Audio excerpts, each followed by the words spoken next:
আজকে করব ঝাল সুজি।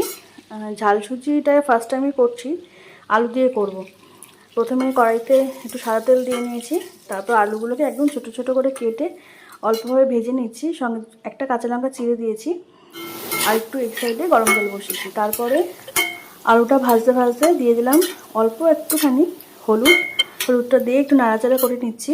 এরপরে এর মধ্যে দিয়ে দিচ্ছি সুজিটা কিন্তু আগে একটু ভেজে রেখেছিলাম, পুরো একদম শুকনো কড়াইতে হালকা করে ভেজে নিয়েছিলাম। আর তার মধ্যে দিয়ে দিয়েছিলাম 1 চামচ মতন ঘিয়ে সুজিটা ভেজে সাইড করে রেখে দিয়েছিলাম। তারপর সুজিটা দিয়ে ভালো করে আলুর সঙ্গে হালকা হাতে ভেজে নিচ্ছি। এর মধ্যে দিয়ে দিচ্ছি স্বাদ মতন নুন আর একদম অল্প একটুখানি চিনি, স্বাদটা ব্যালেন্স করার জন্য। দেখো নাড়াচ্ছি, একদিকে এক হাতে ফোন রয়েছে আর কড়াইটা ইন্ডাকশনে কন্টিনিউ ঘুরে যাচ্ছে। তো দাঁড়াও, আগে একটুখানি ভালো করে নাড়িয়ে চাড়িয়ে নিই, ততক্ষণে ফোনটা একটু রাখি। এরপরে এর মধ্যে দিয়ে দিচ্ছি ওই গরম জলটা করেছিলাম, সেই গরম জলটা অল্প পরিমাণে দিয়েছি, যদি পরে প্রয়োজন হয় তাহলে আরেকটু গরম জল পরে অ্যাড করব।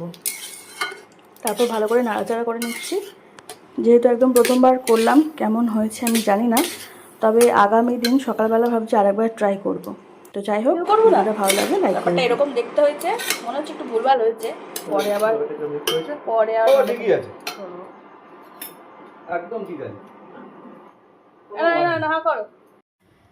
তোমাদেরকে বলবো না এভাবে ঘরে করো, কারণ আমি ভালো করে এখনও বুঝে উঠতে পারিনি এটা কেমন করে করতে হয়। আমার মা বাড়িতে করে, মা খুব ভালো করে জানে। তো যাই হোক, একবার ইউটিউব দিয়ে ভালো করে দেখে আরেকবার চেষ্টা করব আগামী দিন। তো ভিডিওটা ভালো লাগলে লাইক করো। Thank you.